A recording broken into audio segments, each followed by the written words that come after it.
بسم الله والحمد لله والصلاة والسلام على رسول الله. ازيكم حبايبي، عاملين ايه؟ يا رب تكونوا بخير. يا صباح الخير او مساء الخير على حسب التوقيت اللي هتشوفونا فيه. النهارده باذن الله احنا هنعمل معاكم ايه؟ احنا هنعمل الغدا بتاعنا عباره عن ايه؟ هنعمل رز بشعريه وملوخيه خضراء، فراخ مسلوقه ومتحمره. الاكله دي احنا بنحبها كتير، دايما عندنا بيحبوا في البيت يعني ايه، دايما بيحبوا الفراخ يبقى معاها ملوخيه خضراء، فالاكله ده يفرحوا بها قوي. اتفضلوا معانا وبألف هنا وشفا. تعالوا نخش على الفيديو يلا. ويا ريت اللي فضلا وليس امرا اللي ما اشتركش في قناتنا يشترك وفعل زر الجرس يوصلوا كل جديد باذن الله. دلوقتي حبايب قلبي انا حاطه ميه على البوتاجاز اهي.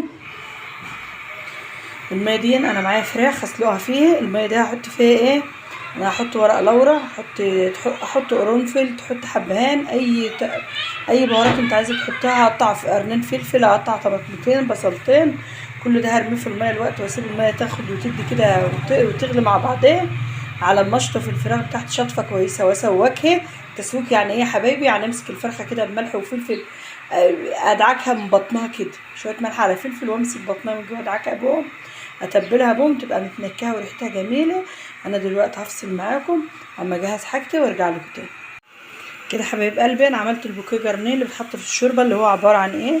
بصل، طماطم، فلفل، ورق لورا، قرنفل، حبهان، حبايه كبابه صيني، حطيت ملح. دلوقتي الشوربه بتاعتي جاهزه، انا هسيبها تغلي، ولو انت حابه تضيفي جزر حطي عادي جميل برضو، بس انا مش متوفر عندي دلوقتي فما حطيتش. انا هسيبها تغلي مع بعضها كده غلوتين واغطي عليها، وامسك الفراخ بتاعتي اشطفها شطوه كويسه واتبلها واسيبها معاكم كده. حبيبتي انا هسوك الفراخ بقى، معايا كمون، ملح، فلفل، نقلب ده كده بعض، اقلب كله على بعضه كده. دي الايه؟ البهارات اللي انا بقلبها على بعضها عشان ايه؟ ادعك بقى الفراخ. دي بتخلي الطعم معايا يفرق. شوف الفراخ زي الجميله ازاي اهي. الفراخ دي اهو، شوف انا عامله بين الجلد وبين اللحم عشان احط في قلبه برضو اهو. ادخل بايدي بين الجلد واللحم كده اهو. البهارات دي تخليها تشرب والمسام بتاعتها تتفتح وتبقى جميله، وتبقى الفرخه كده ريحه الشوربه طالعه عليكي عسل كده، يبقى نفسك تشربي منه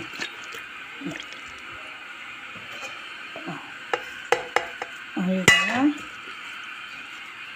واحط بين الجلد واللحم كده اهو لحد ما ايدك تقدر توصل للاخر. وصلي دخلي ايدك واهو. الفرخه تبقى متبله كده وحلوه.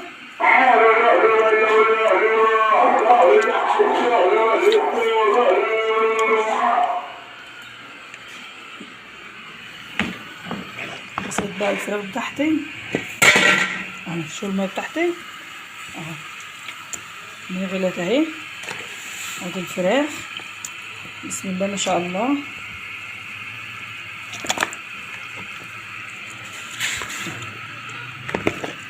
الحاجات بتاعتي بقى الايه؟ العزاويل اللي هي الحاجات دي كده والقرص والحاجات دي بقى ايه؟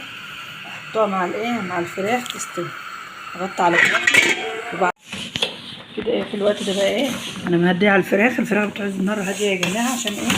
بيبقى فيها تجمعات دمويه كده. الفراخ البيضه حساسه لازم نوطي النار عليها، فانا قلتها على عين صغيره وخدت ايه؟ بحمر الشعريه دلوقتي عشان ايه؟ نعمل رز بشعريه.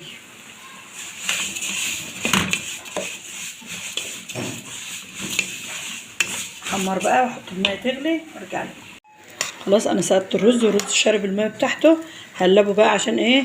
يتردد، وبعدين هنسوي كده عشان بقى ايه؟ البخار بتاعه كده ايه؟ يبقى مفلفل وجميل. واغطي عليه وهنعمل ايه بقى دلوقتي؟ انا دلوقتي هسيبه يستوي. الفراخ بتاعتنا بتستوي اهي، الرز بيستوي. هروح اخرط الملوخيه، اما يتخرط يكون الرز استوي.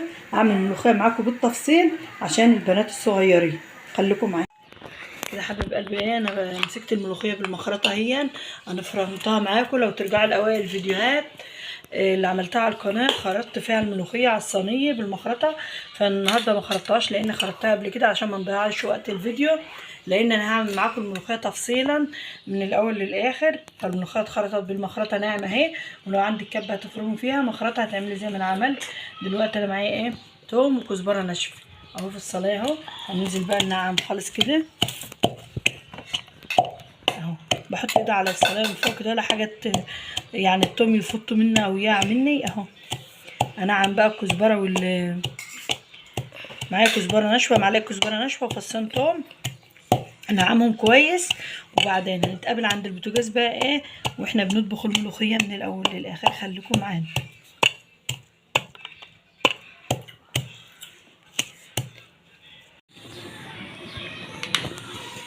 احنا دلوقتي بقى هنعمل ايه؟ هنعمل الملوخيه الخضراء من الاول للاخر. هنعمل ايه دلوقتي؟ انا حطيت معلقه زيت اهي، جبت حله فاضيه وحطيت وديت تومه، انا كنت دقاها معاكم، التومه كزبره ناشفه وتوم دقناه ونعمناه.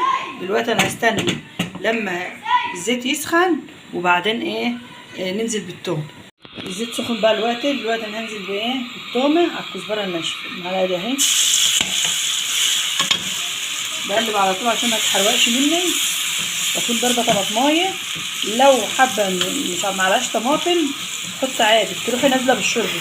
لو مش عايزه طماطم بتنزلي على الشوربه، بتنزلي بالشوربه على التوم. احنا بنحب نحط عليها طماطم بتبقى حلوه. طماطمايه واحده تضربها في الخلاط اهي، وبعدين بنسيبها ايه 3 دقايق كده ايه ان هي تاخد وتدي مع التومه، ان هي ايه تقلب دقيقتين كده تغلي، وبعدين نروح نازلين بالشوربه. فانا هستنى تغسل على ايه على كده بقى. الطماطم اتعملت اهي اتظبطت شويه، فانا بنزل بايه باخد كده شوربه انزل بيها، وما بحطش ملح لان الشوربه فيها ملح عشان ما تبقاش حادقه، مش هحط. انا باخد الشوربه ما يكونش فيها لا قرنفل ولا حبان ولا حاجه ولا عايزه اصفيها. واخدها صافيه ازاي باخد بعيني كده مقدار ايه الملوخيه اهو. تعملي احلى ايه كده كفايه لحد ما اظبط ايه الملوخيه. في الوقت ده الملوخيه بتغلي، في الوقت ده الشوربه بتغلي اروح نازله بايه بالملوخيه. ومعايا مضرب بقى عشان ما تكتلش مني كده، اوطي بالمضرب بقى افككها كده. ولو عايزه في الوقت ده شوربه مني انا اللي بتحكم بقى. بعد ما بتنزلي الملوخيه اولا الشوربه بتغلي معاكي دي ودي اهي، فدي في ايدك ودي في ايدك، انما ما احطش شوربه كتير وبعدين تطلع مرقه مني قوي لا. اهو فككتها اهي.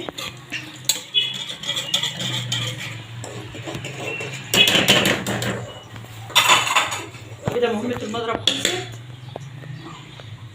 احط لها كمان كبسه شوربه لانها ايه كده مش عايزاها تقيله، احنا بنحبها خفيفه. الملوخيه خلاص احنا ما بنغليهاش، يا دوبك كده نتحكم في القوام بتاعها وبعدين ايه اطفي عليها اهي. يا جماعه انا هطفي بقى في الوقت ده، احنا ما بنغليهاش اهي. كده الملوخيه خلصت، الفراخ شغاله اهي. انا دلوقتي انا حطيت ايه سمنه عشان احمر، هنشيلها بقى الوقت واحمرها ونقدم الاكل مع بعض. كده يا حبايب قلبي انا خلصت الغدا بتاعنا النهارده اهو. كان معانا فراخ مسلوقه ومتحمره، ومعايا رز بشعريه، ومعايا الملوخيه الخضراء، ومعايا الشوربه. شوفوا الشوربه جميله ازاي، تنقع الحاجه حلو تلاقي الشوربه معاكي جميله. وجايبه ليمونه اهو نحطها فوق الرز عشان ايه نعصره على الشوربه. الملوخيه عملتها معاكم من الاول للاخر عشان خاطر حبيبتي الغاليه فاهمه. انتوا تأمرونا وطلباتكم على دماغنا، وتفضلوا معانا وبألف هنا وشفا لنا ولكم. ويا ريت اللي ما اشتركش في قناتنا المتواضعه يشترك وفعل زر الجرس يوصلوا كل جديد ان شاء الله، متحرمش منكم ولا من كومنتاتكم يا رب. واللقاء في فيديو جديد ان شاء الله، والسلام عليكم ورحمه الله وبركاته.